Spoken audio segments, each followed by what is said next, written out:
శ్రీ గురుభ్యో నమ. వాల్మీకి ఆయన మామూలుగా కథ చెప్పుకుంటూ వెళ్ళిపోయినట్లుగానే పైకి కనిపిస్తుంది, కానీ మనం కొంచెం నిదానించి ఆలోచించి ఏమిటి ఇక్కడ చెప్పబడిన విశేషం అని గనక మనం పరిశీలించినట్లయితే అనేక విశేషార్థాలు మనకి కనిపిస్తూ ఉంటాయి, గోచరిస్తూ ఉంటాయి. శ్రీరామచంద్రుడు అయోధ్య నగర వీధుల్లో సంచరిస్తూ ఉన్నటువంటి కుశలవుల్ని పిలిపించి పరిషత్తు ఏర్పాటు చేసి వాళ్ళని రామాయణం గానం చేయండి అని అడిగాడు.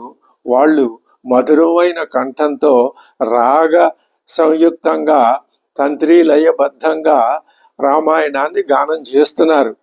పరిషత్తు ఆనందిస్తున్నది. శ్రీరామచంద్రుడు మహారాజు గారు సింహాసనం మీద ఉన్నాడు. పరిషత్తు ఆ రామాయణ కథా మాధుర్యంలో ఓలలాడుతూ ఉన్నది.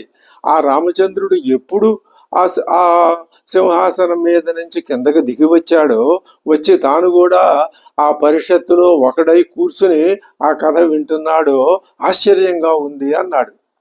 ఎందుకు ఇలాగా శ్రీరామచంద్రుడిని సింహాసనం మీద నుంచి తీసుకొచ్చి ఆ శ్రోతల మధ్యలో కూర్చోబెట్టడం?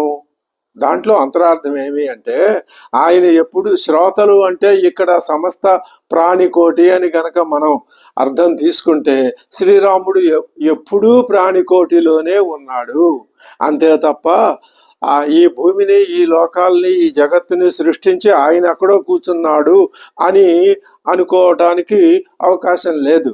అది అనుకుంటే ఎలా ఉంటుంది అంటే, సింహాసనం మీద ఆయన ఉన్నాడు, వీళ్ళు ఇక్కడ రామాయణం గానం చేస్తున్నారు అనే అర్థం వస్తుంది. ఆ భేద దృక్పథం వస్తుంది. అక్కడ భేద దృక్పథం కాదయ్యా, ఆయన సింహాసనం మీద ఉన్నాడు, అదేవిధంగా వీళ్ళ మధ్యలోనూ ఉన్నాడు, అంతటా ఉన్నాడు అనేటటువంటి భావాన్ని స్ఫురింపజేయటం కోసమే సింహాసనం మీద ఉన్నటువంటి శ్రీరామచంద్రుడు వచ్చి ఇక్కడ కూర్చున్నాడు అని చెప్పటం. ఆ చెప్పడంలో ఇంత అంతరార్థాన్ని మహర్షి ఊహించాడు.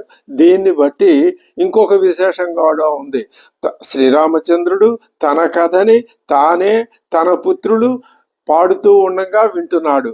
మనకి అలా చెప్పాడు కథని వాల్మీకి మహర్షి. మనం ఆ కథని వింటున్నాం. అంటే రాముడు విన్న కథని మనం రాముడితో పాటు వింటున్నామని భావించుకుంటే మనకి మోక్షం తప్పనిసరిగా లభిస్తుంది.